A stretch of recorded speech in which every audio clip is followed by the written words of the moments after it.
Sir, ಇವತ್ತು ರಾಜ್ಯಾದ್ಯಂತ BJP Waqf ವಿರುದ್ಧ ಜಿಲ್ಲಾ ಮಟ್ಟದಲ್ಲಿ ಹೋರಾಟ ಕೈಗೊಂಡಿದೆ. ನಮ್ಮ ಭೂಮಿ ನಮ್ಮ ಹಕ್ಕು ಅಂತ ಮಾಡಲಿಲ್ಲ. ಅವ್ರ ಪೀರಿಯಡ್ನಾಗೂ ಮಾಡಿದ್ರು. ಅವಾಗ ಯಾಕೆ ಮಾಡಲಿಲ್ಲ ಹೋರಾಟ? ಅವ್ರ ಪೀರಿಯಡ್ನಲ್ಲೂ ಕೂಡ ನೋಟಿಸ್ ಕೊಟ್ಟಿದ್ದಾರೆ. ಅವ್ರ ಪೀರಿಯಡ್ನಾಗೂ ಗೆಜೆಟ್ ನೋಟಿಫಿಕೇಷನ್ ಇತ್ತು ಏನ್ರಿ. ಅವ್ರ ಸರ್ಕಾರದಾಗೂ ಗೆಜೆಟ್ ನೋಟಿಫಿಕೇಷನ್ ಇತ್ತು. ಅವ್ರ ಪೀರಿಯಡ್ನಾಗೂ ಕೂಡ ನೋಟಿಸ್ಗಳು ಕೊಟ್ಟಿದ್ದಾರೆ. ಅವ್ರ ಪೀರಿಯಡ್ನಾಗೂ ಕೂಡ 9 ನಂಬರ್ 11 ನಂಬರ್ ಕೊಟ್ಟಿದ್ದಾರೆ. ವಕ್ಫ್ ತಪ್ಪು ಮಾಡಿದ್ರೆ ನಾವು ವಕ್ಫ್ ಹೇಳಿದ್ರಿ ಮನೇನು ಕೂಡ ಪ್ರೊಟೆಕ್ಟ್ ಮಾಡೋಂಗಿಲ್ಲ. ವಕ್ಫ್ ಭಾಳಷ್ಟು ತಪ್ಪು ಮಾಡಿದಾವೆ. ಅದಕ್ಕೆ ಎರಡು ಮಾತಿಲ್ಲ. ಎಲ್ಲೆಲ್ಲಿ ವಕ್ಫ್ ತಪ್ಪು ಮಾಡಿದೆ ಅದನ್ನು ಸರಿಪಡಿಸಲಿಕ್ಕೆ ನಾನು ಈಗಾಗಲೇ ಟಾಸ್ಕ್ ಫೋರ್ಸ್ ಕಮಿಟಿ ನಮ್ಮ ಜಿಲ್ಲೆಯಂತೂ ಮಾಡಿದ್ದೀನಿ.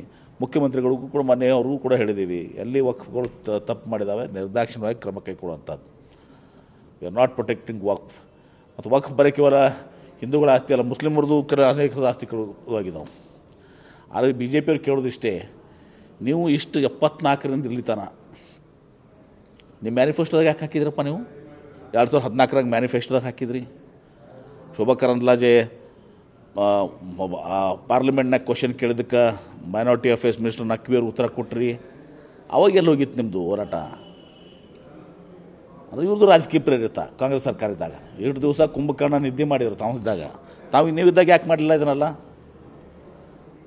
ಕೇಂದ್ರ ಸರ್ಕಾರ ನಿಮ್ಮದೇ ಅದ, 10 ವರ್ಷ ಕೇಂದ್ರ ಸರ್ಕಾರ ಅದ, 2014 to 24 ಮಾಡೋದಿರಲಿ. ನೀವು ಅದಕ್ಕೆ ಸಪೋರ್ಟ್ ಮಾಡಿದ್ದೀರಿ, ಮ್ಯಾನಿಫೆಸ್ಟೋದಾಗ ಹಾಕಿದ್ದೀರಿ, ಫ್ಲೋರ್ ಆಫ್ ದ ಹೌಸ್ ಉತ್ತರ ಕೊಟ್ಟಿದ್ದೀರಿ ಲೋಕಸಭೆಯಲ್ಲಿ.